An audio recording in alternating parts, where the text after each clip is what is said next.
यो न प्रचोदयात् ॐ भूर्भुवस्सुः तत्सवितुर्वरेण्यं भर्गो देवस्य धीमहि धियो यो न प्रचोदयात् ॐ भूर्भुवस्सुः तत्सवितुर्वरेण्यं भर्गो देवस्य धीमहि धियो यो न प्रचोदयात् ॐ भूर्भुवस्सुः तत्सवितुर्वरेण्यं भर्गो देवस्य धीमहि धियो यो न प्रचोदयात् ॐ तत्सवितुर्वरेण्यं भर्गो देवस्य धीमहि धियो यो न प्रचोदयात् Okay.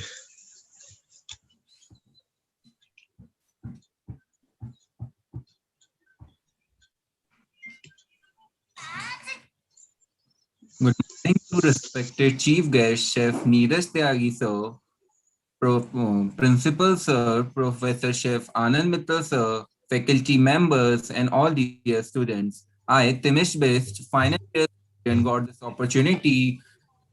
opportunity to introduce our chief guest of this meeting, Chef Neeraj Tyagi. Chef Neeraj Tyagi is a director of culinary at Pullman and Novotels, New Delhi. Chef Tyagi developed a for gastronomy at a very young age. Today, he has carved a corner for himself in the culinary world. Tyagi's culinary career spans across some of the finest hotels and restaurants in India and abroad. A specialist in Mediterranean cuisine, he has diligently strived to develop his professional skills in fine dining, high volume operations, creativity, and menu composition. In his decade long career, he had the opportunity to work closely with world's renowned chefs like David Finestra of molecular gastronomy fame. His skill set includes menu planning and engineering, budgeting and resourcing, vendor management, food safety and hygiene, forecasting, cost control, and quality control. His impeccable attention to detail and hardworking nature has led to his achievements in the hospitality field. With exposure across international markets of Europe, Singapore, China, Maldives, and the Middle East, Chef enjoys experimenting and improvising with varied flavors and cooking styles to suit the modern day palate. If I talk about his graduation, he is graduated and a alumnus of IHM Meerut. If I working experience, Chef has also worked with many renowned and luxury, including the Kaminsky Hotel in Jordan, the Claridge's Hotels and Resorts in New Delhi, the Welcome Group, Marriott in New Delhi, the Grand Hyatt, the Park Royal in New Delhi, and the Amrita Castle in Hyderabad. If I talk about his achievements, a travel enthusiastic and explorer, Chef Neeraj is known for his excellence in gastronomy and has received several accolades. He has won Chef of the Year award by BBC Good Food, Best Executive Chef of the Year by BW Hotelier, runner-up by Hotelier India, and many more. Once again, IHM Meerut welcome you, sir. Thank you.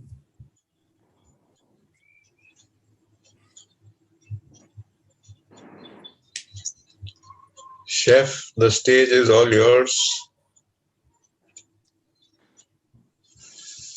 Good morning, everyone. Thank you very much for a lovely introduction, and I hope that everybody is staying safe. These are unfortunately a tough time for all of us, be in profession, students, you yourselves. But I firmly believe that this shall pass. And every pandemic situation like this makes you more tougher. We all are experiencing this pandemic for the first time. I mean, and I consider this as an experience. Why I'm saying this?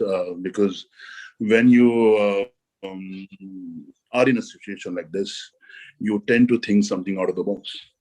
Um, I think for all of you, all the students, it's very important to know that you must have experienced the hotel before the pandemic, how it used to operate.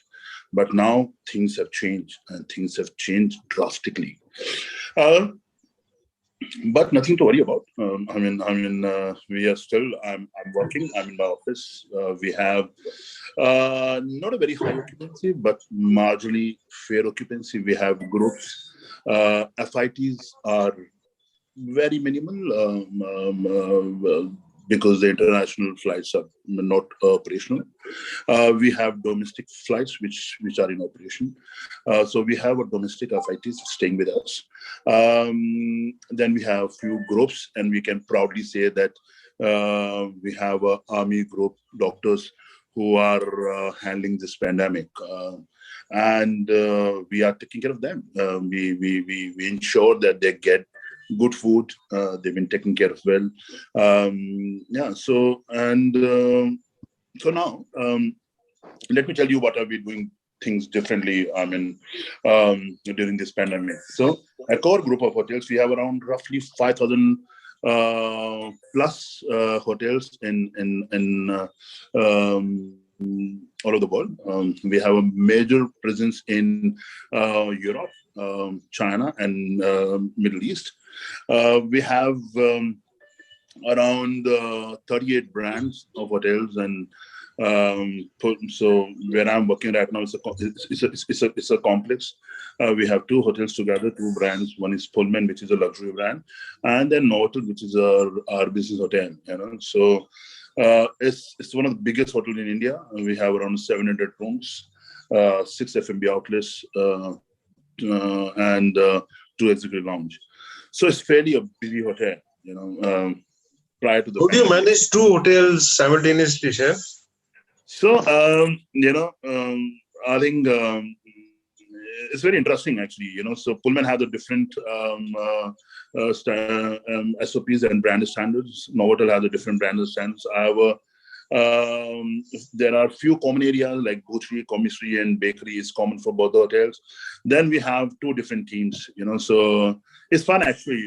So to be very honest, like when you're in Pullman, you always think about the luxury ingredient like truffle, morel, foie gras.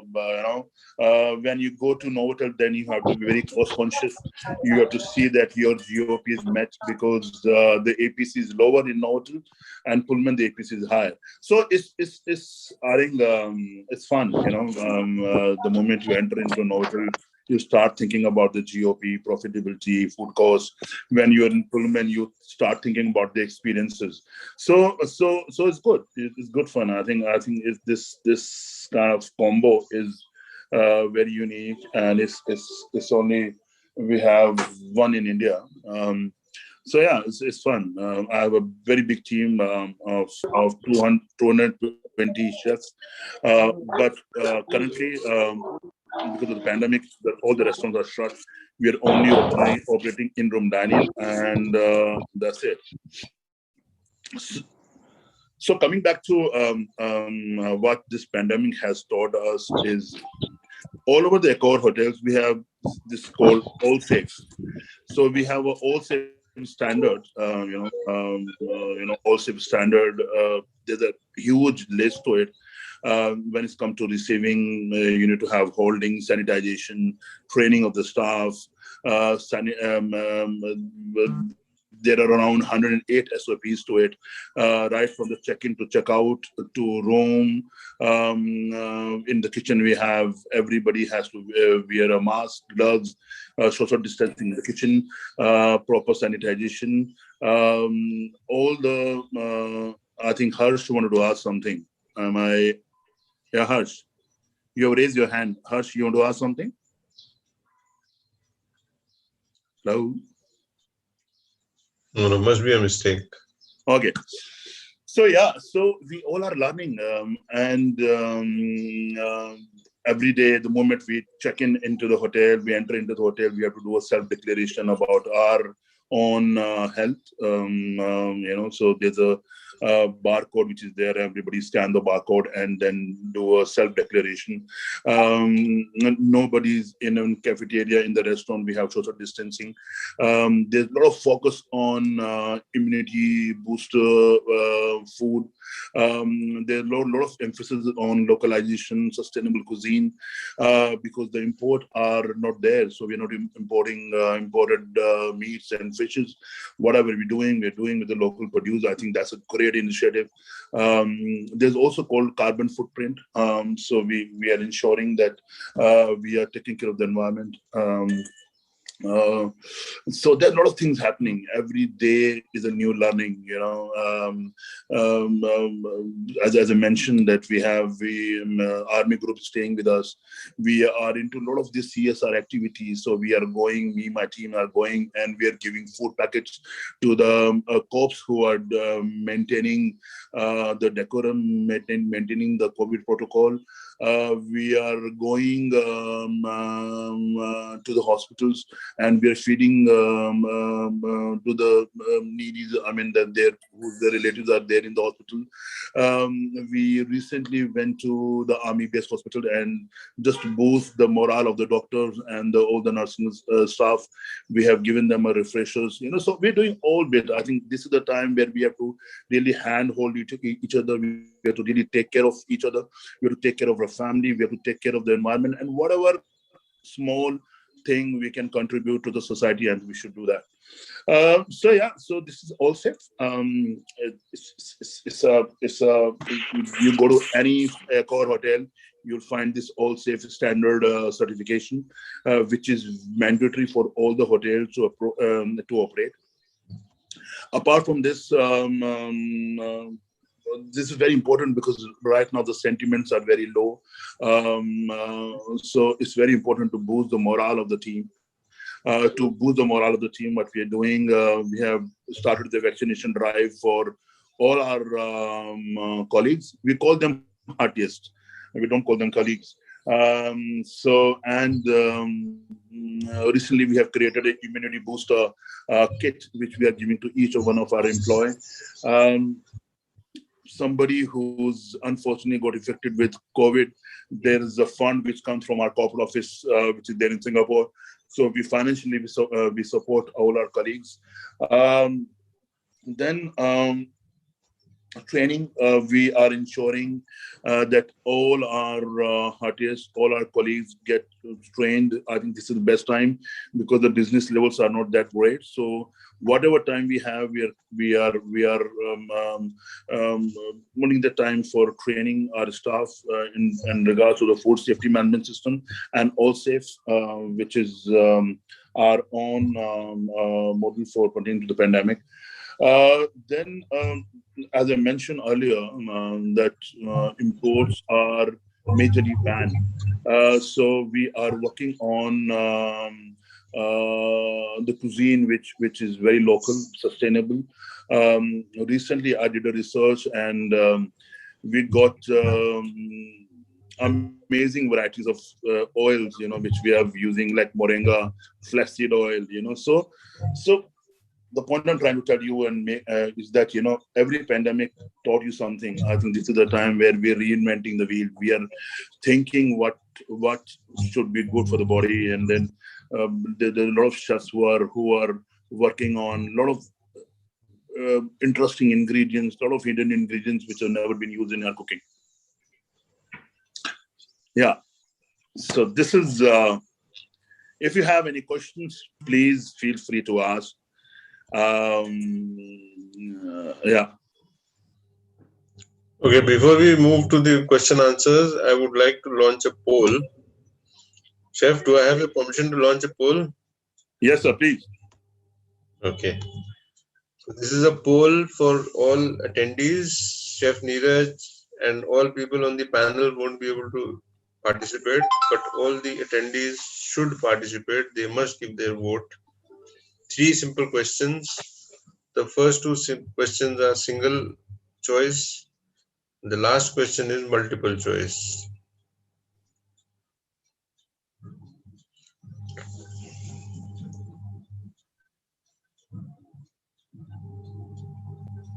Please hurry up. We have 22% vote so far.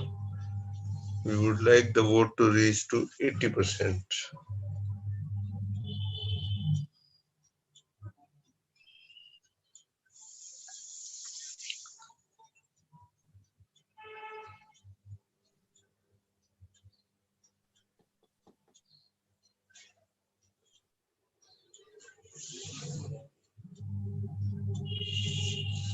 %44 people have voted.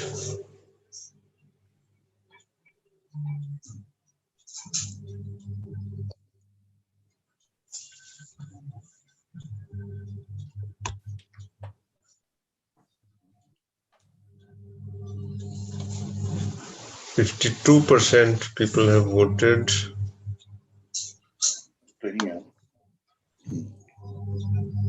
Huh? Okay.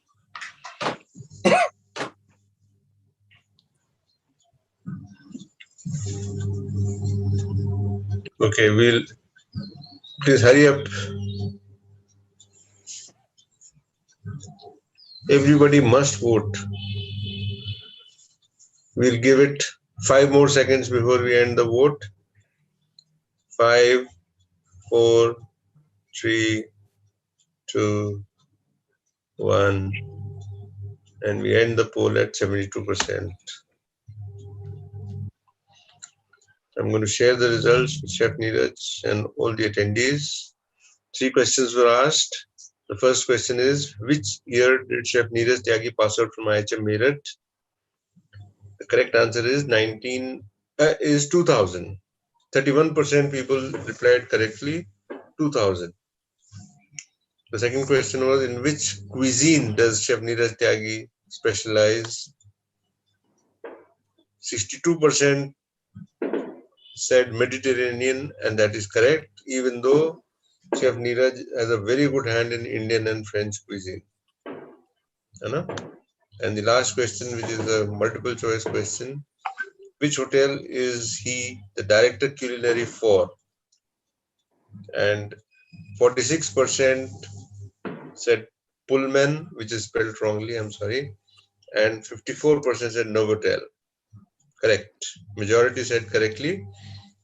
He's not associated with Marriott or Radisson Blu. I'm going to stop sharing results, and I would like to urge all attendees to please use this opportunity to interact face to face. Chef Neeraj Tyagi is your senior. He's not. He's not. Don't be afraid of him. Don't be afraid of him, and please interact with him. Ask questions. This session has been. Neeraj Chef has told me that I want to do nothing but just answer questions and speak to the juniors, speak to my IHM students.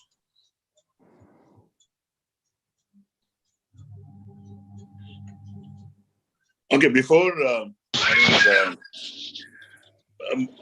I've been interacting and doing this session for so many colleges and institutes, and I've been asked a very frequent question, which is how this industry going to survive after this pandemic.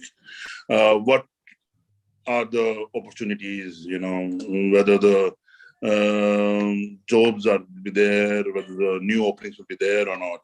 So I think this is the most common question where everybody asks, and so this I want to tell you all that I feel myself blessed, because I'm very passionate about when it comes cooking, and then I've got a great opportunity to be a general manager of the hotel, but I said no because my passion lies in cooking. That's how I was EM food and beverage with Shangri-La Hotel, but again I came back to kitchen, and I'm a director of culinary. So right now, no doubt that there are two industries which is badly impacted. One is tourism, our industry, and another one is aviation. So these are two industries, but the good thing about our being as an hotelier or this, our industry is going to bounce back very strongly. People are sick or sitting at home, and when so I mean, right after the first wave, hotels were doing amazingly well. They are packed.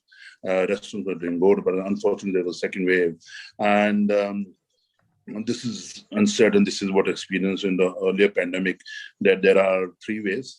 First, second is more tried and dangerous, and then there's a third wave, and after that the pandemic is over. So the reason why I'm sharing all this with you is that I want to motivate you guys. I want to tell you that there's going to be ample amount of opportunity, and this industry is going to bounce back very strongly. There are hotels opening, even Accor. We have 4 big hotels coming up in India. One is going to be Truffles in Udaipur, which is about to open this month, but the opening is delayed by a couple of months because of the pandemic and because of the current situation. There another big hotel, 700 rooms, coming up in Bombay called Fairmont. Marriott's are opening hotels. Hyatt is opening hotels. So you guys have a bright future. It's just that use this opportunity. Just go back to basics. Do a lot of research. Do a lot of training. Learn new things. Interact. See the videos. Those who are interested in kitchen. So I think this is the time where as I said, I for the first time I have thought of doing something different with the oils. When we think about oils, we always talk about olive oil, sunflower oil, peanut oil, coconut oil. But I was amazed and I was surprised when I got to know that there's kalonji oil, there's moringa oil, there's primrose oil, there's flaxseed oil, there's malakagani, which is very healthy, grapeseed oil. So white sesame oil, avocado oil, French avocado oil. So this time when it's a great opportunity for you all to learn new things. So don't be worried. This is just a phase which is going to pass very soon, and after that you're going to have a lot of opportunities. There's a lot of vacuum created right now. When I say vacuum, all these big hotels, like in our hotel, we have almost around 1,100 employees. So unfortunately, it's been 2 years now, and this is almost going to be end of the pandemic. We have to let go a few people. And Accor is a very employee-friendly company. But now we start calling all our colleagues. And there's a vacuum created. There's a lot of opportunities in each and every brand, all the hotels. So you guys are going to have a lot of opportunities. So is that cheer up, boost your morale, learn new things, and let's wait for this phase over soon. Oh yes, good times are going to come, and when they come, they are going to come big time. Yeah. Because people have been confined to their homes for a very long time, and it is basic human nature to travel. Yes. So once the pandemic gets sorted, people will travel at double the rate, and we saw it in the months from January till March. We saw it. People revenge tourism, that we were at home for 1 year. Now let's take revenge on not being able to move around. Yeah. So there are 3 phases, survival, revival, and bounce back. So I think soon we're going to enter into the second phase, and after that, there's going to be a bounce back. But as I mentioned, that there's a lot of other opportunities there, like home deliveries are doing fantastically, phenomenally well. We have created very different bespoke experiences, menus for our guests who are ordering, and it's garnering a lot of good revenue too for us. Yeah. Any other questions? Abhishek sir? Please feel free to ask anything. I'll be more than happy to answer your questions. Please feel free, whatever doubts and questions you have. Divan, Kushagra? Yeah, a very good morning to you, sir. Good morning.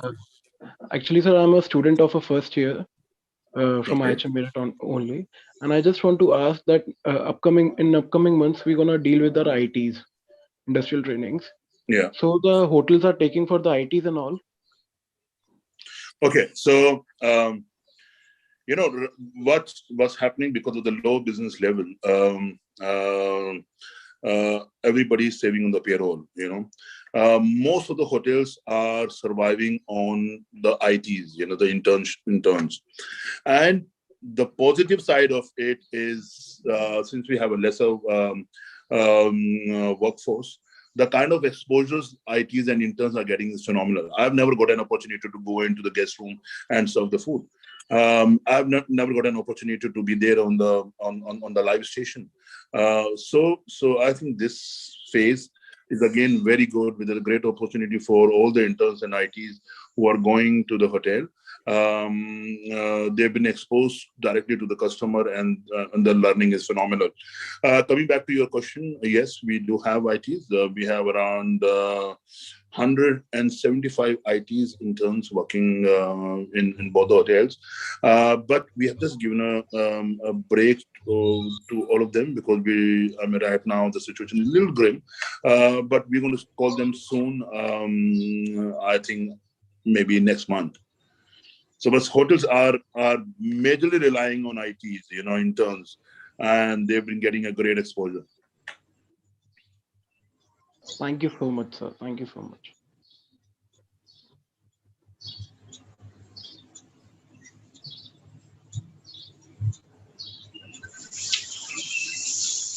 Abhishek sir, you wanted to ask a few questions? Kushagra? Ayan?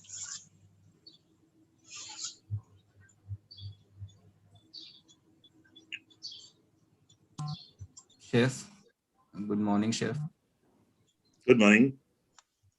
Chef, my name is Timish. I just want to ask, Chef, that in Indian cuisine, we see that people used to do so many experiments. But if we compare them to other cuisines like Japanese or Chinese cuisines, they used to have their traditional, traditional recipes, but and they are famous in that. So why we as an Indian are not just,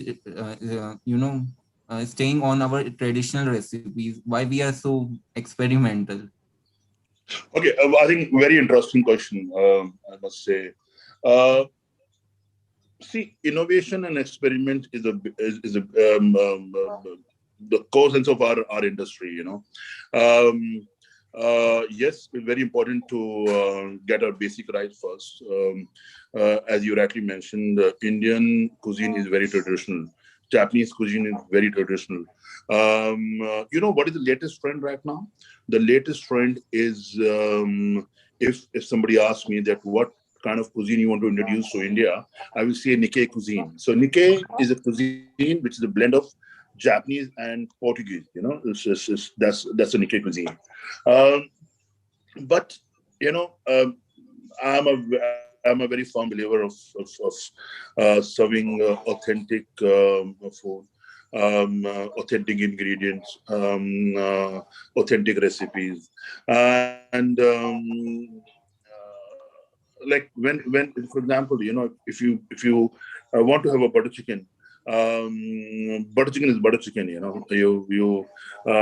So first is very important to serve the butter chicken right, but who stops you to smoke the butter chicken, and when it goes to the table, the moment you open the lid, and there's a smoke of cloves coming in.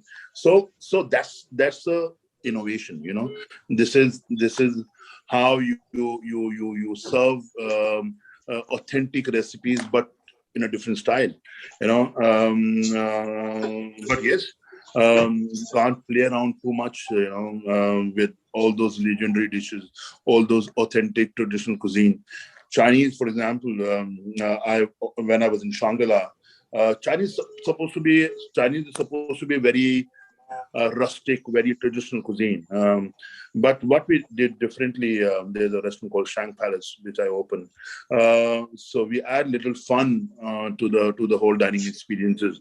So I still remember the fried rice is finished on the table. We used to have one big stone pot, and there we used to put that stone pot was preheated in the oven, and we used to put a little bit of oil and saute the garlic and rice and everything, and whole stir fried used to happen in front of the guests on the guest table.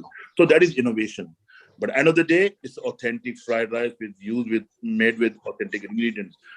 But innovation, there was an innovative approach to it, which adds fun to the dining experience. And it's all about we call it memory makers. When you go to a restaurant, you order a butter chicken, the butter chicken comes to you, you eat. There's no fun to it, right? But if you serve a butter chicken with a little bit of innovation, then the whole fun starts.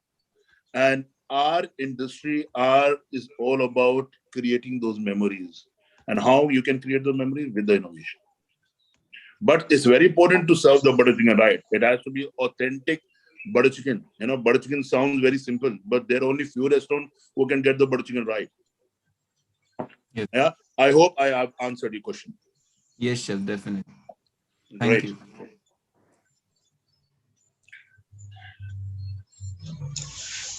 Sanjay, Ashish, I see you want to ask questions.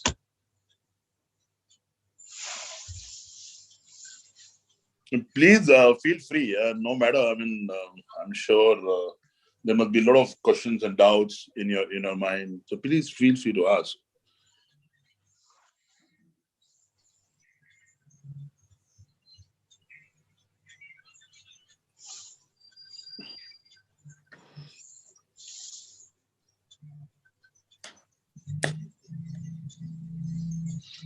I had one small question. How do you manage traveling between Meerut and Delhi? Is it difficult? So basically, I live in Noida. My parents, they are in Meerut in defense enclave. Even Noida and Delhi would be difficult. Because of the pandemic and then south. But the roads are fantastic, sir. From here, Meerut, it take me around 1 hour, 15 minutes, 1 hour, 20 minutes. But the new expressways are really amazing. And there's very less traffic on the road because of the lockdown and because of the restrictions. It's very fast, and it's very convenient. But the COVID negative reports and checking at the border and all that is what I'm talking about. No, it's not required. Although you need an e-pass, but we have our e-passes with me, so for us no problem, because we are operational and we are running a hotel.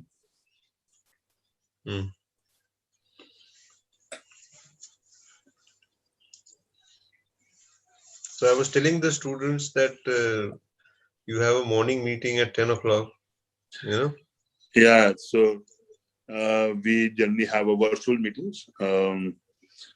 So everybody sits in their office, and then we connect on the team, Microsoft team, and then this is how we do our meetings.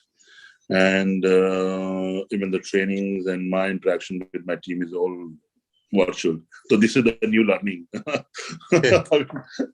of the pandemic. We had a meeting with Chef Tyagi last year also.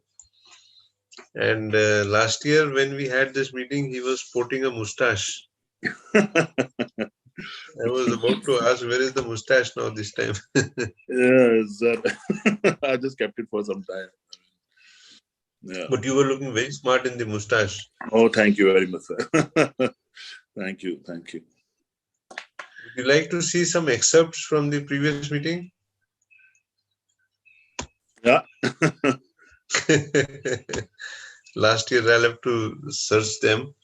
In the meantime, students, please ask questions.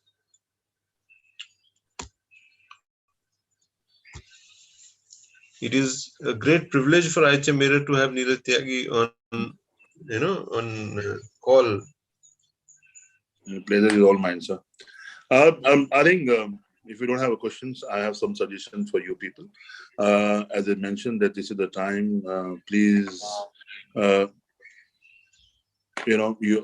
those who are interested in kitchen, I'm sure you must be following some chefs. Do watch some videos, read some really good books, and I keep following some chefs. I had a privilege to work with Michel Roux Jr. from Lago Roche fame, and I still watch his videos. For those who are interested in bakery, there's a chef called Roca Brothers. Their videos are amazing. They do some really cool stuff. So make sure that people who are interested in cooking, and there are a lot of these videos online, and where you can learn and you can see there are videos pertaining to one particular cuisine. There are videos on how to do plating. There are videos on how to create menu. There are presentation, the trainings on the food management safety front. There are training about the ingredients. So there's so many things. So in my free time, I love watching those videos, and they taught you so much. So yeah, but do follow chefs. I follow a lot of chefs, and then I follow them on social media. I watch their videos. Yeah. Excuse me, sir. Yeah, please. Yes, sir. That you mentioned that you follow different chefs. So, which Indian chef inspires you the most? See, I worked with ITC, and I have got an opportunity to work with Chef Imtiaz Qureshi. I think he has given a new dimension to the Indian cuisine. There are a lot of these Indian chefs who are Chef Rego, who worked, who's specialized in Goan cuisine, coastal cuisine. I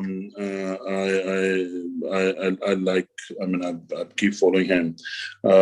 So there are Indian. I must share this thing with you that I love traveling. So whenever I travel, when I go somewhere, before I think it was in this winter, I managed to take a trip to Punjab. So I went to Jalandhar, I went to Amritsar, and I had some amazing food. So whenever I travel locally, I go and see the local restaurants. And in Amritsar, I forget the name of the restaurant. They do very nice fish fry. I've asked. And they do a mystery kulcha, and he told me that you can't get this kulcha somewhere else in India, because the water plays a major role, and the water which they use in kulcha is that's the secret of that recipe.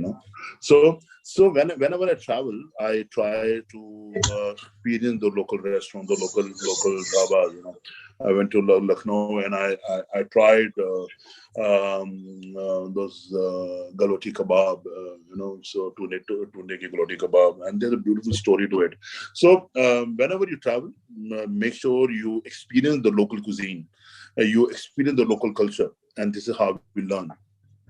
So if I go to Goa, I don't eat in the 5-star hotels. I eat in the local restaurant, local shacks, where you get the real Goan food. And whenever you go, make sure you interact with the real guy. He will tell you so many secrets about it. So whenever you go, try local, eat local, and if you get an opportunity to speak to them, share your ideas, share your this thing. This is what I do. The same is true about. I went to Nainital I mean, I'm telling you, this is 4 or 5 years back. I've heard a lot about the Muradabadi dal. So we went. So I told that I would like to try that Muradabadi dal. Somebody told me that there's one guy who do this Muradabadi dal on a cut road or some road. Yeah. So I went there and I tried that Muradabadi dal. It was amazing. So I told him, I invited him to my hotel. At the time, I was in Shangri-La. He came, we sent him a car, he came, we paid him, and he did a training. And you know what the beauty about the dal and why we don't get that taste in South South, because the kind of chili they use. They use the chili, yellow chili, they fry it, they crush it, and this is how they used to put, and the white butter. So this is how we have learned the beauty of all the simple dish, and we have kept this murad dal in our menu, and everybody used to talk about it. That you go to Shangri-La, Tamra, there you get a really. Of course, we add our experience, we add our innovation to it. The way we used to serve it, it was fantastic. So, but yeah, whenever you travel, experience the local culture, experience the local cuisine. This is how we learn. This thing that you said about water is true about the bakeries of Dehradun. Yes, you're right. You see, Ellora. Ellora's is some 50-year-old established bakery in Dehradun. They started a branch in Meerut, and the branch in Meerut did not do well. I mean, they were the same people who were baking breads and making all confectionery in Dehradun, and they started the same thing in Meerut, and the branch in Meerut did not succeed. People would still get things from Dehradun, even though the local bakery was there in Meerut. But still, people would get things from Dehradun because the Dehradun bakery had a different taste altogether. Yeah, they say that the reason for this is the water. Yeah, their Steve Jobs is amazing. I tried. We're doing a couple of times in India, but you don't get that taste, but you guess it there at Dehradun. Wood-fired ovens, and this is perhaps the reason why Swiss chocolates or wines of different regions, Yes. Perhaps because of water. Yeah, the whole climate, air, water, they play a major role. Okay, I would like to share the video of last year, Chef Neeraj, just a little bit.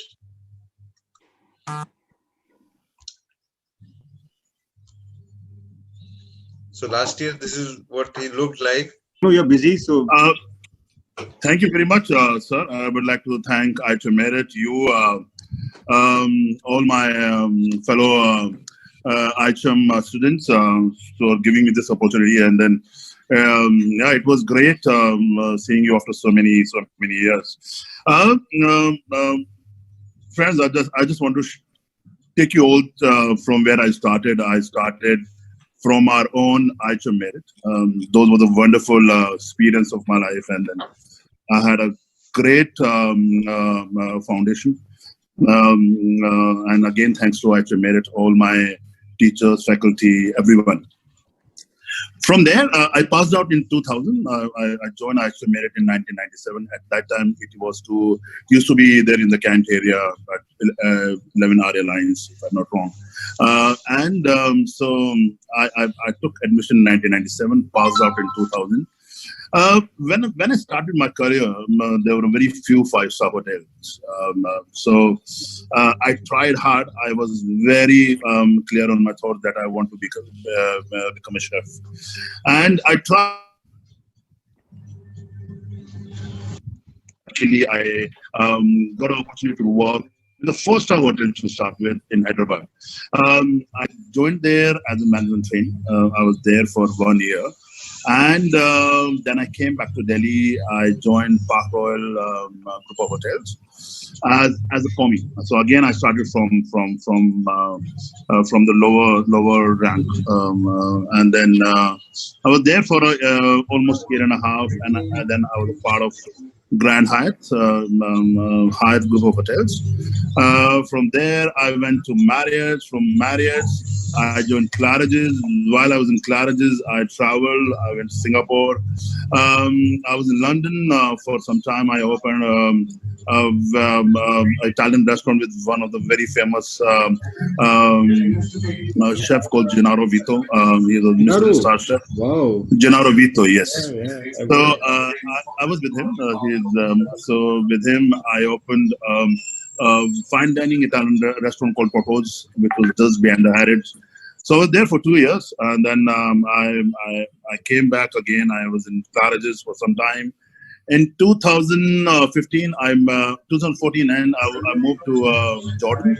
I was with Kempinski Group of Hotels as an executive chef. And then again, I came back. I joined Shangri-La. I was the first Indian executive chef for Shangri-La group of hotels in India. I was the And first executive chef for Sheraton in Doha in wow, 1996. I was the first Indian executive chef for Sheraton Doha. Sheraton Doha never took any HODs from Asia. They were yes. so discriminating. I'm so proud of you, Neeraj. I'm so proud of you. Well done. Thank you, sir. Well done. Thank Please you. carry on. Thank Please you. carry on.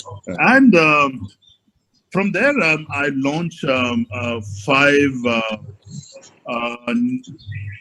new concepts. I redid the entire food and beverage of Shangla, and from it was doing very well, and I got a really good name and fame for that. Some of the restaurants have got so many awards. I personally got so many awards after I redid the entire food and beverage space for Shangla. Then I promoted as the EM food and beverage. I was handling both kitchen and service. So the entire operation was under me. Last year, I moved to a core group of hotels. Again, it's a very big group which is based in. Okay, so that was it. That was his introduction in his own words. This time, we did his introduction. Last time he did his introduction by himself. So this time Timish said, no, sir, we should do it. And I said, no, he's very comfortable doing it himself. So I've now shown you how he started from as a management trainee, and then as a trainee, and then as so many things, and then finally to Accor Hotels and where he is now. Okay. We are running short of time. If there are any questions that you would like to ask, we'll give you 30 seconds.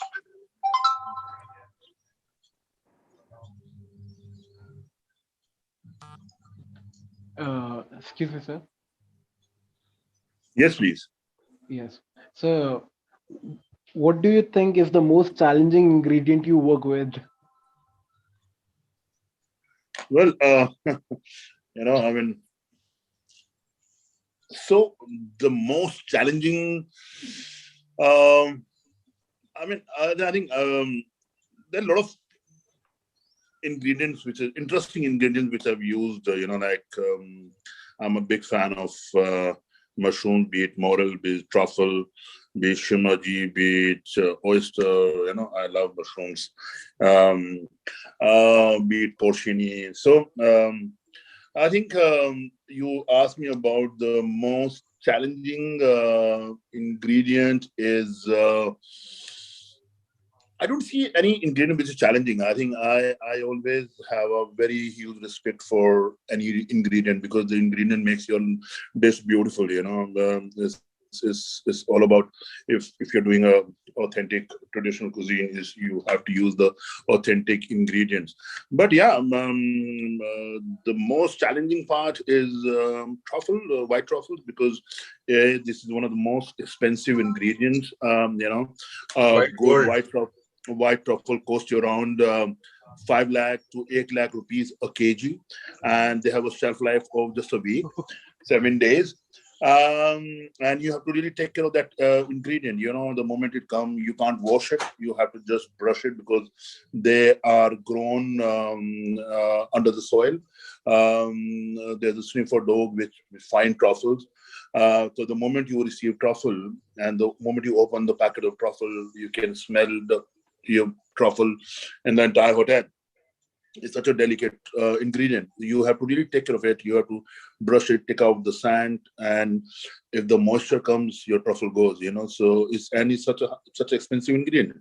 So you have to really take out the soil. You have to wrap it in a kitchen paper, and you have to put this wrapped truffle in raw arborio rice so that the moisture doesn't come. So yeah, so this is most difficult ingredient to handle, and one should know how to use truffle, because you can't cook the white truffle. You have to just make the dish, and then with the truffle slice, you just slice few shavings of white truffle. The black truffle, which is not that expensive, but again, a good black Perigo truffle costs you around 1.8 lakh rupees a kg, and that's the truffle which you can cook. So yeah, They are also called black gold and white gold. exactly. So I have I've used in one session around 3.5 kg of white truffle. So you can imagine, and add. So the truffle price is depend on the season, depend on the availability, depend upon the production. So and that time I clearly remember the white truffle price was 8 lakh rupees a kg, and we almost spent 30 lakh rupees for 3.5 kgs of white truffle, which we use in one event. Yeah. Wow. But yeah, it's all about the ingredients. I think this is my message for all the chefs, all the budding chefs, that you should respect the ingredients. And this is what I keep telling to my team. Now there are a lot of gadgets out there. So we have a system called Vino system. So all our garbage drums are on the weighing scale, and all our recipes are fed into the system. So where there is clearance happen, that garbage is on a weighing scale. There's a screen on the top of it. So whatever you put in the garbage, you have to feed in there. And then, because whatever goes into the bin is money, so you get wastage in terms of value, in terms of rupees. So there's a lot of science involved in it. The kitchens are becoming very high tech these days. So yeah, whenever we start going, and if you guys are in Delhi, please feel free to come to Pullman Novotel. I will arrange a showround for you guys. I will coordinate with Sir, and then we'll be happy to show you all those gadgets. Wow. Thank you. Thank you so much, sir. Thank you so much, sir.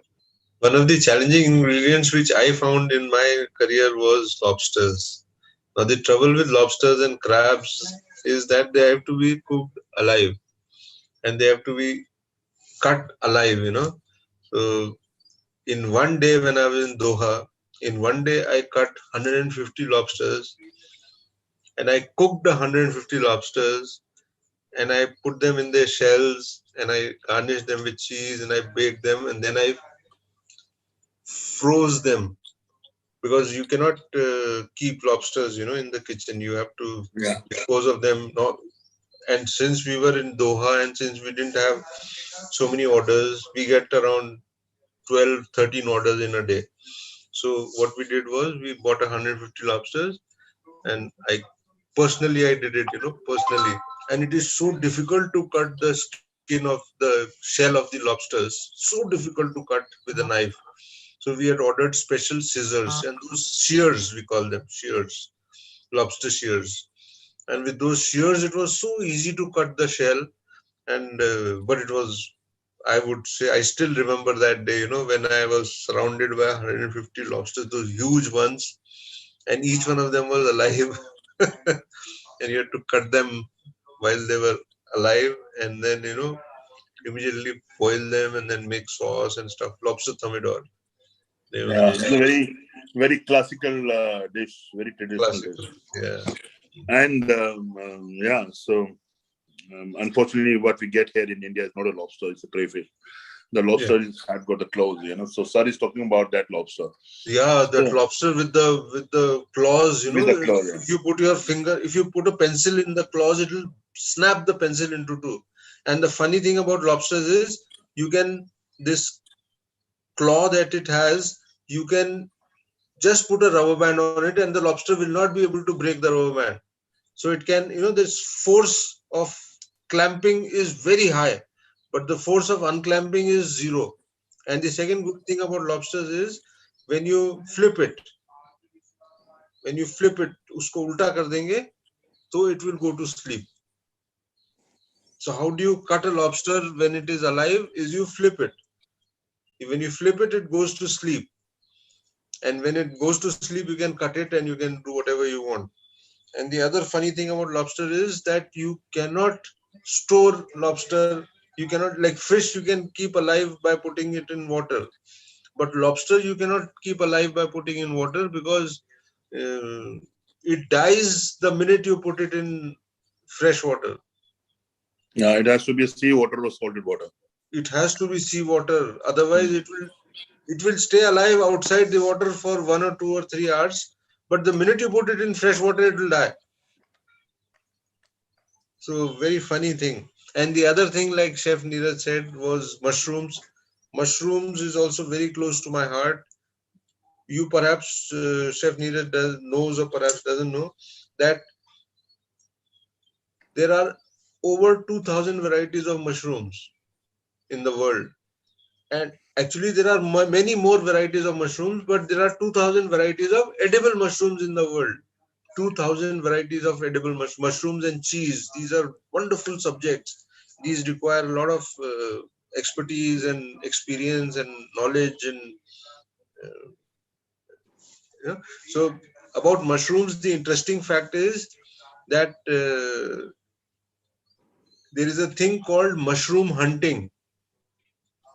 Mushroom hunting is you take a basket and you take a clipper or a knife or something, and you take a book in which there is detail about mushrooms, and you read the book and you take the basket and the knife and the clippers and you go to a forest and you hunt for mushrooms, and you see different kinds of mushrooms and you select the ones which are edible.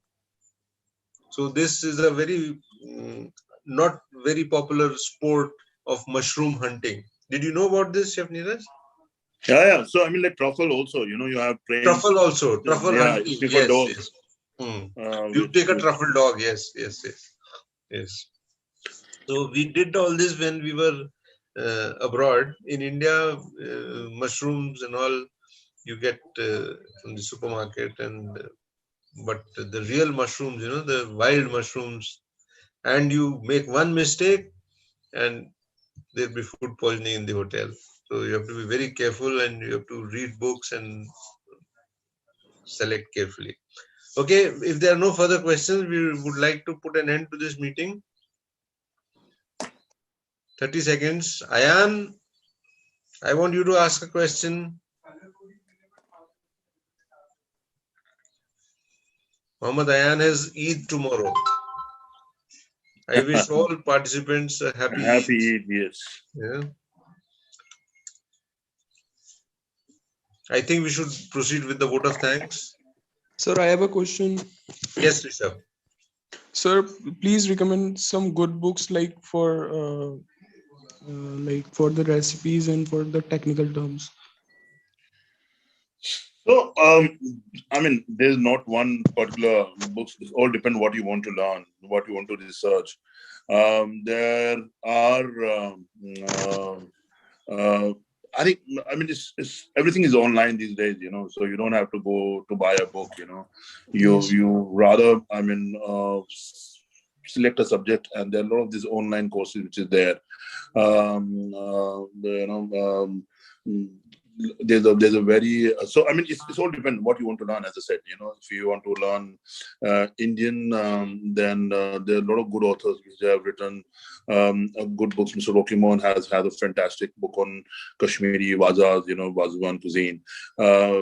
Maharaja Ulu Sen has a very good book on Rajasthani Rajputana warrior cuisine. So it's depend, what you want to learn. So like as I said, if you want to learn about the French cuisine, there's Michel Roux Jr.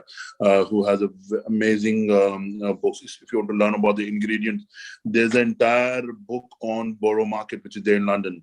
So it's all depend what you want to learn.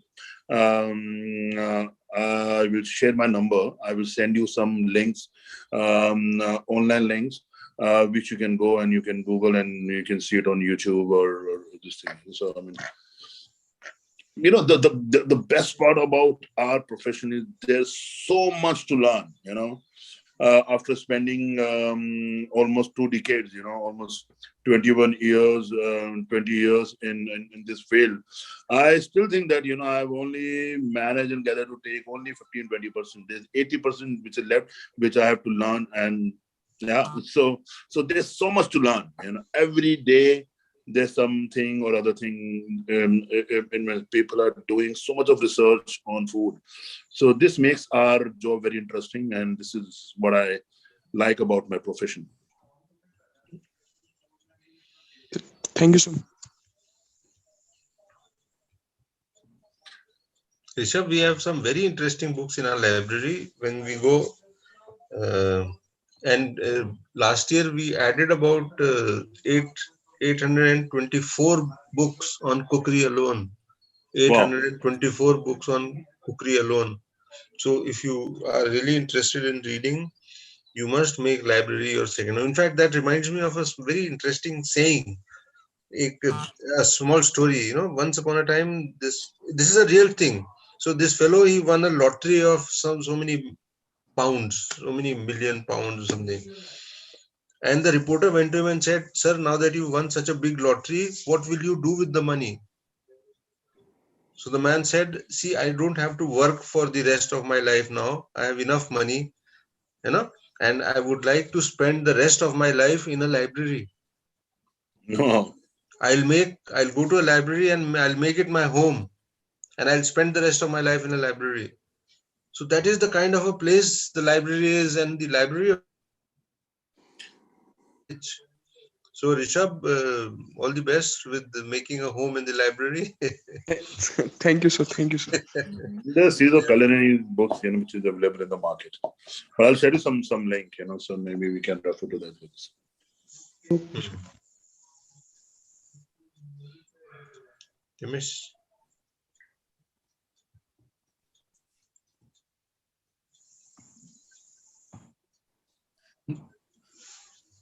Good morning to one and all present in this online session.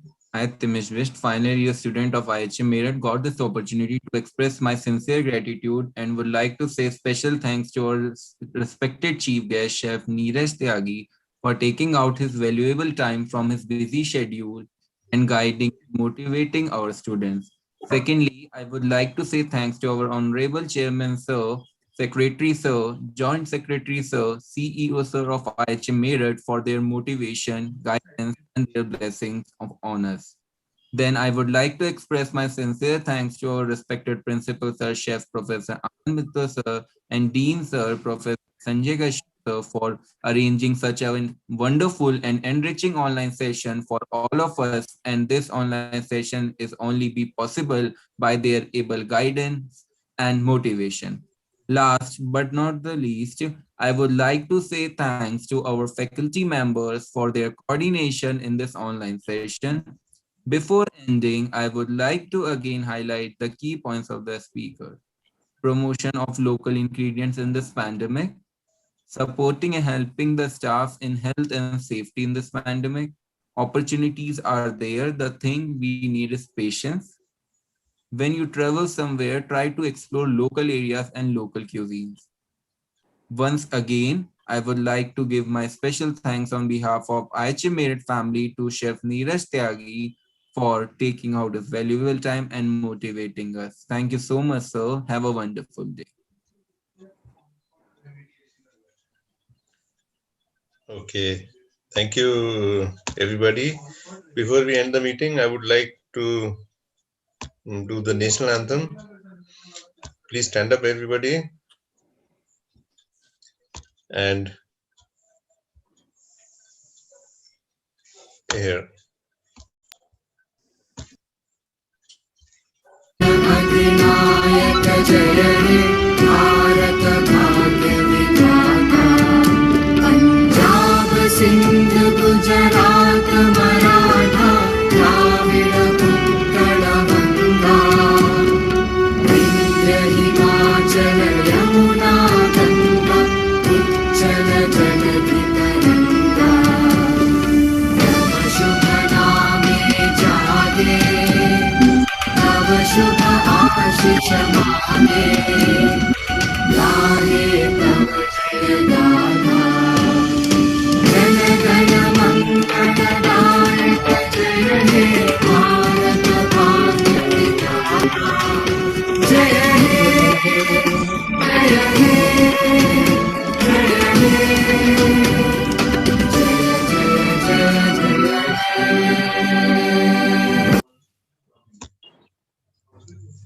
Okay, before we finally leave, I would like to